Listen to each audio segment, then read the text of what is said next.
Hello besties, my name is Savannah and welcome to or back to my channel. I'm currently dog sitting and she's decided that she wants to lay right behind me. So we're gonna have a little guest star in today's video. But as you can see, today we are going through my November wrap up.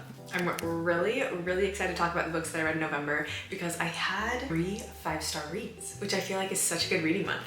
And I had a lot of 4-star reads as well. I came prepared today. I wrote down the stats of everything I read, so let's go through those really quickly. I read 10 books, I DNF'd 1 book. Out of the TBR that I set for myself this month, I read 5 of those 8 books, DNF'd 1 of those books, which I'll just tell you guys right now, it was Icebreaker.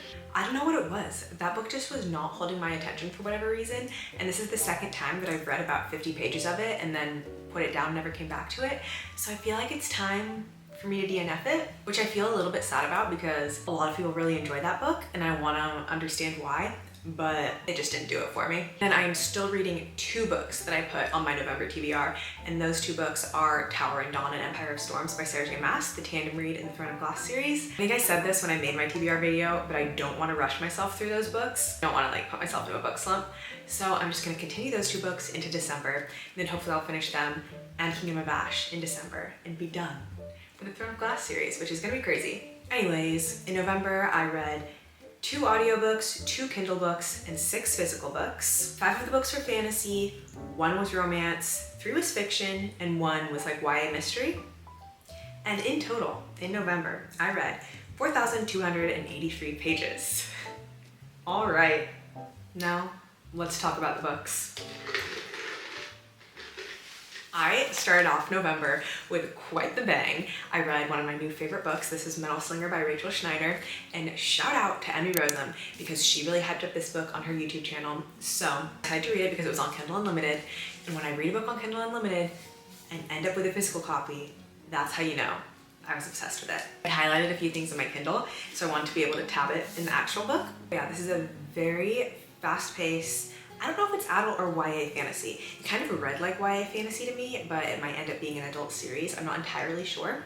The main girl, Bryn, lives in Alaha, I think that's how you pronounce it, and it is a land of people who have been exiled to live on water from like the other kingdoms. And once a year, a group of the Alaha guards are able to come onto land for this market in order to get like food and things for their people for the rest of the year. So Bryn is a part of the guard and attends this market on land, and some very suspicious things happen at the market. Her and the other guards kind of like act in self-defense, but it ends up looking like they were purposely trying to like ransack and destroy the market, so it looks really bad for their people. So I went to this book completely blind and I really enjoyed doing that, so I'm gonna recommend that you guys do that too, and I'm not gonna like say that much more about it.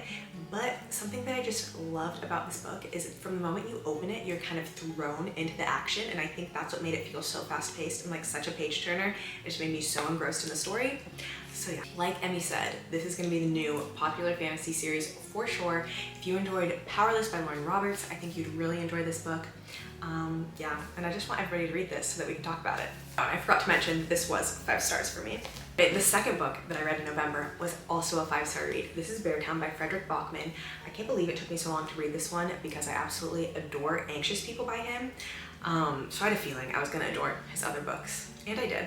About a small town deep in rural Sweden who has kind of put the weight of their future on the backs of this youth hockey team. I heard that this kind of gave Friday Night Lights vibes. That's what intrigued me to read this because I absolutely loved the show Friday Night Lights. But this book is about so much more than hockey. In one of Jack Edwards' recent videos, he said Frederick Bachman really knows how to write books that are fun and silly yet deeply moving, and I completely relate to that. I think the other book that I read by him this month was a little bit more on the fun and silly side. This one, they are both definitely deeply moving, but this one was a little bit less fun and silly. It discusses sexism, it discusses like deep systematic issues that just become ingrained in societies, and it was so well written in my opinion. So yeah, another 5-star. Now I don't have the physical copy of the next book that I read because I listened to it on Libby, and it was The Hawthorne Legacy by Jennifer Lynn Barnes, which is the second book in the Inheritance Games trilogy. I listened to that book in a recent vlog where I continued a series that I'm in the middle of, and I really enjoyed it. It was also super fun to listen to on audio. I thought it was a great sequel,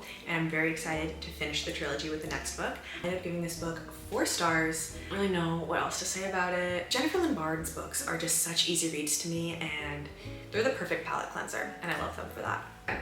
Then I finally read Legendary by Stephanie Garber, the second book in the Caraval trilogy. If you don't know what Caraval is about, it is about these two sisters who participate in these Caraval games that come around once a year, and all these crazy things start happening in the games because it's known that when you're in it, you have a hard time discerning reality from things that are just a part of the game.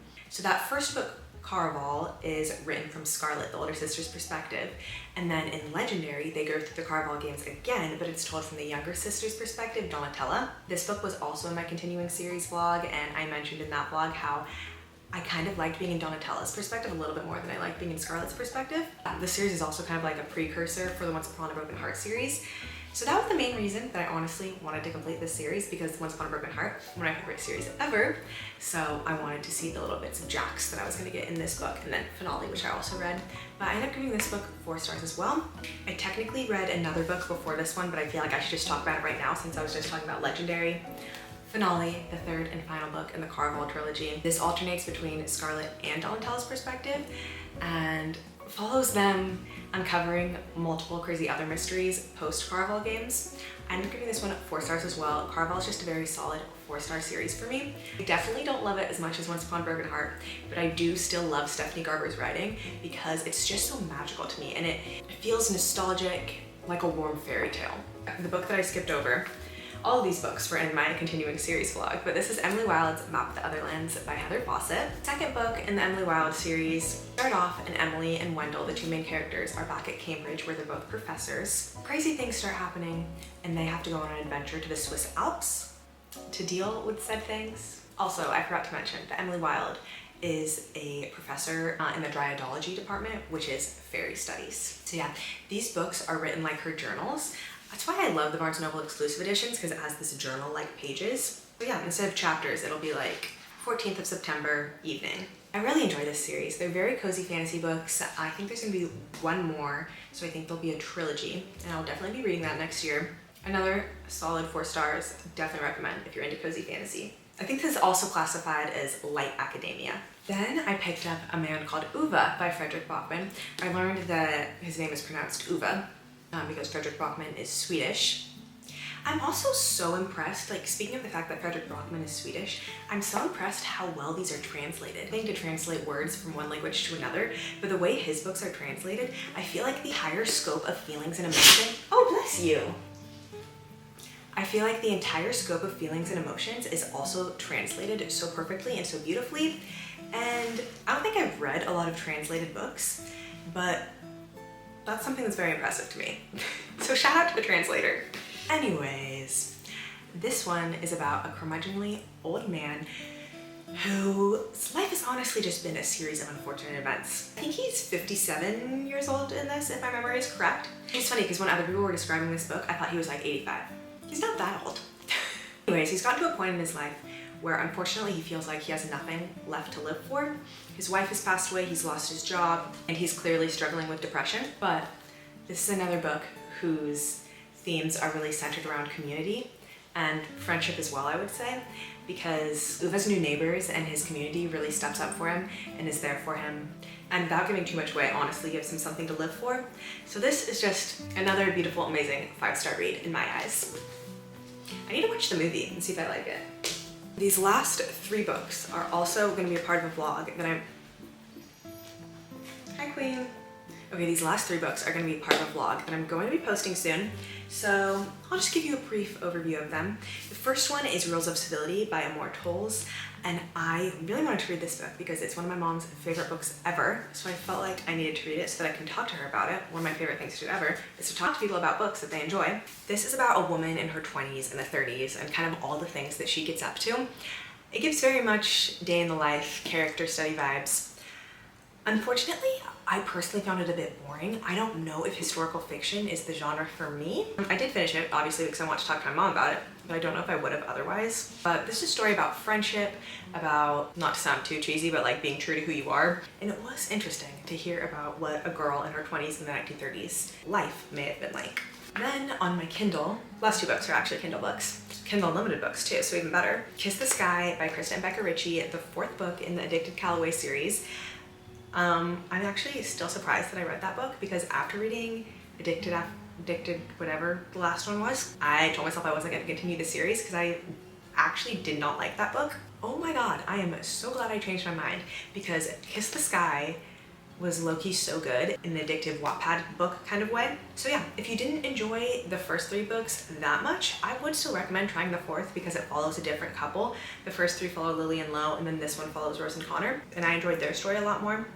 And the last book that I read in November, I am actually almost done with. I haven't finished it just yet, but we have the rest of today and tomorrow left in November, so I know I'll finish it by tomorrow. It's called Night Strider by Sophia Slade, a fellow girly with the initials SS. I heard about this book because it's the book club book at the Barnes & Noble where I work, and I was super excited to read it because I haven't seen a lot of any reviews about it online, and that's so rare that I read a book that I haven't heard any other opinions about. So I'm very excited that I get to form my complete own opinion without hearing anything else first on this one. It is a fantasy book, an adult fantasy book, about Ren, who is the Night Strider. There are 2 realms. There's the waking realm and the dream realm. Ren lives in the dream realm. She is a nightmare. Beings in the dream realm manifest when they're in people's nightmares. And the king of this nightmare realm is oh shit, I forgot his name.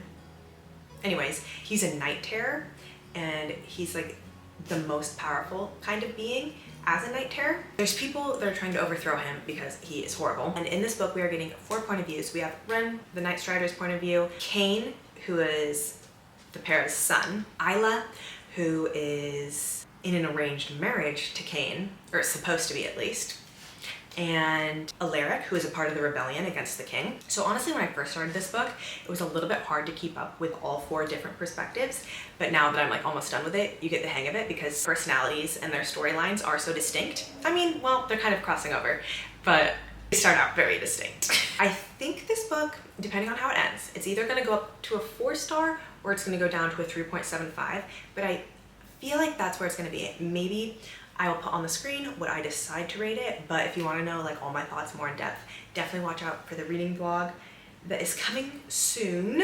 Those are the 10 books that I've read / I'm still reading in November. Thank you guys so much for watching today's video. I love reading wrap-ups because it's so fun to look back on all the books that I read in a month. Please comment your favorite book that you read in November. I would love to see, and let me know if you read any of the same books this month. And hopefully I will see you next week in my next video. Bye!